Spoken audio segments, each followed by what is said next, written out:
SIT విచారణ కొనసాగుతూ ఉంది. ఫోన్ ట్యాపింగ్కి సంబంధించి తెలంగాణలో విచారణ కొనసాగుతుంది. ఇక్కడ కూడా సిట్ విచారిస్తోంది. ఈ క్రమంలో చాలా ఆశ్చర్యకరమైన విషయాలు బయటకు వస్తూ ఉన్నాయి. ఆ రోజున రెండు ప్రభుత్వాలు కూడా అధికారంలో ఉన్న ఆ పెద్దలు ఒకరికొకరు సహకరించుకున్నారనేది ఒక్కొక్కటిగా విషయాలు బయటకు వస్తూ ఉన్నాయి కదా. ఏంటి, ఎలా అర్థం చేసుకోవాలి సార్, ఏం చెప్తారు? జగన్మోహన్ రెడ్డి గారు అదేవిధంగా నాటి ముఖ్యమంత్రిగా ఉన్నటువంటి కేసీఆర్ మధ్య సంబంధాలు సజావుగానే ఉన్నాయి.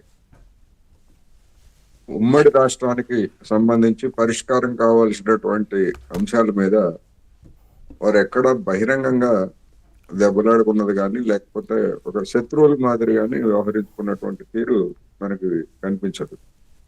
అయితే ఎవరి వైఖరికి వాళ్ళు కట్టుబడి ఉండటం అనేటువంటిది అది వేరే అంశం. ఈ పూర్వరంగంలో చూసినప్పుడు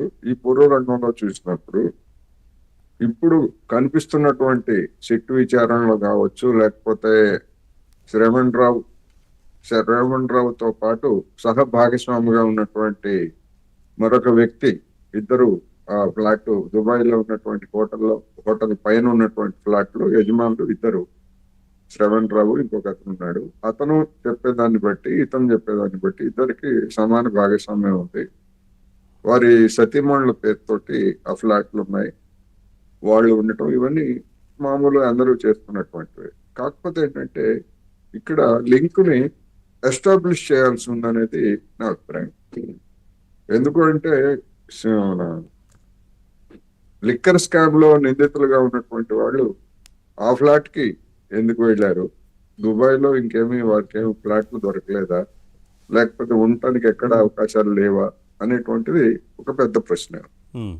అయితే శ్రవణ్ రావు గారు చెప్పినట్టుగా వచ్చినటువంటి వార్తల ప్రకారం ఏంటంటే వాళ్ళిద్దరు తెలుగు వాళ్ళు, పరిచయం తెలుగు వాళ్ళు కనుక నేను వాళ్ళ ఫ్లాట్ లో ఉండనిచ్చానని చెప్పేసి ఆయన చెప్తున్నాడు. అదైతే అతికేటువంటి సమాధానం కాదు. దుబాయ్ లో కావచ్చు, లేకపోతే ఇతర గల్ఫ్ కంట్రీస్ లో తెలుగు వాళ్ళు చాలా మంది ఉంటారు.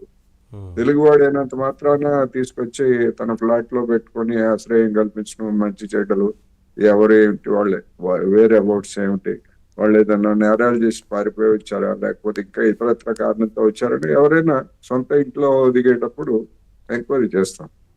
కానీ ఆయన చెప్పినటువంటి కారణాలు అవి అతికేటువంటివి కాదు. అందుకని ఈ లిక్కర్ స్కామ్ నిందితులకి లేదా శ్రవణ్ రావుకి ఉన్నటువంటి సంబంధాలు ఏమిటి, ఆర్థిక లావాదేవీల లేకపోయేట్లయితే ఆ రోజు శ్రవణ్ రావు గారు అధికార పక్షానికి అనుకూలంగా ఉన్నటువంటి వ్యక్తి కనుక ఒక ఆశ్రయం కల్పించడానికి బీఆర్ఎస్ పెద్దలు శ్రవణ్ రావుకి ఆ విధమైనటువంటి సలహా ఇచ్చారా ఏమిటి అనేటువంటిది ఎస్టాబ్లిష్ కావాల్సి ఉంది. అందువలన ఇక్కడ జరిగినటువంటి ఫోన్ ట్యాపింగ్ లో షర్మిల గారు, లేకపోతే ఇంకా అనేక మంది జర్నలిస్టులు కావచ్చు, లేకపోతే ఇతరత్ర అనేక మంది ఫోన్ ట్యాప్ చేశారు. అవును. అయితే ఇక్కడ రాజకీయాల్లో ఆమె మీద ప్రభావం చూపుతుంది, ఎవరితో కలుస్తారు ఎవరితో అనేటువంటిది, దానికి ఆ రోజు ఆమె ఉన్నటువంటి స్థితిలో ఫోన్ ట్యాప్ చేసి కనుక్కోవాల్సిన పరిస్థితి అయితే ఏం లేదు. అయితే జగన్మోహన్ రెడ్డి గారితో షర్మిల గారికి ఉన్నటువంటి వివాదాల నేపథ్యంలో ఆమె ఎవరితో కలుస్తున్నారు, ఎవరైనా లాయర్లతో మాట్లాడుతున్నారా, లేదా ఎవరికైనా రాజకీయ నాయకులతో మాట్లాడుతున్నారా, అంటే తమ కుటుంబ వివాదాలకు సంబంధించి అనేటువంటి ఎంక్వైరీ కోసం డెఫినెట్ గా జగన్మోహన్ రెడ్డి గారు తెలంగాణ ప్రభుత్వాన్ని, ముఖ్యంగా ఇక్కడ నాయకులుగా ఉన్నటువంటి ముఖ్యమంత్రిని కానీ లేదా ఆయన తరఫున వ్యవహరించేటువంటి ముఖ్యులను కానీ సంప్రదించి ఉంటారనేది నా అనుమానం. ఆ మేరకే అది జరిగిందనేది కూడా స్పష్టంగా కనిపిస్తా ఉంది. అందుకని ఆ పార్టీకి ఆ రోజునే పెద్దగా ప్రాధాన్యత ఇవ్వలేదు కాబట్టి మీరు చెప్పినట్లుగా ఖచ్చితంగా సహకారం అందించడం కోసం మాత్రమే ఫోన్ ట్యాప్ చేశారన్నది అర్థమవుతోంది.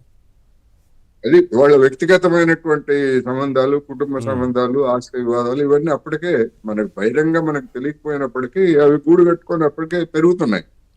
అందువలన ఆ విధంగా చేస్తుంటారు. అందుకని ఈ లింకులు అనేటువంటి వాటిని, ఈ డాట్స్ కనిపిస్తున్నాయి, ఈ డాట్స్ కనిపించేటువంటి డాట్స్ ని లింక్ చేసి నిరూపించాల్సినటువంటిది ఇంకా లోతైనటువంటి విచారణ ఇటు ఇక్కడ జరుగుతున్నటువంటి ఫోన్ ట్యాపింగ్ గురించి, అదే విధంగా అక్కడ జరుగుతున్నటువంటి లిక్కర్ స్కామ్, ఈ సంబంధాలు అనేటువంటివి ఇంకా ఎస్టాబ్లిష్ కావాల్సి ఉందనేది నా అభిప్రాయం.